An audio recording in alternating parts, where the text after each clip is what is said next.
बर्तमान आमे जानिबा आमर जातीय फल आंब विषय।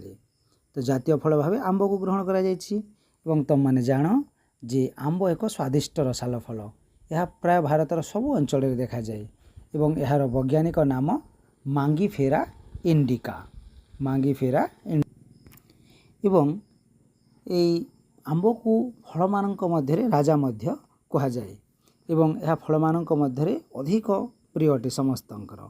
यह देखा सुंदर कंचा बेले सबुज और पाचिले लाल मिशा हलदिया देखा जाए। तुम माने जानिथिबो जे जेकोसी मांगलिक कार्य यथा विवाह व्रत पूजारे आंब डाल बा आंब पत्र व्यवहार होता है एवं आंब को आमे चटणी खटा आचार प्रभृति मध्य आंबरू करा जाए।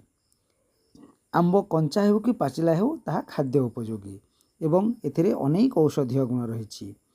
आंबरे विटामिन ए सी और डी प्रचुर परिमाण रे रही अछि। आम भारत में प्राय 100 प्रकार आंब देखा जाए। आंब गोटे छाया प्रदानकारी मध्य गछ, तेणु रास्ता पार्श्व लोके आंब गछ आंब गछ बहु मात्रा लगाते एवं आंबर अधिक गुण रही जातीय फल भाव यह मान्यता दि जाए।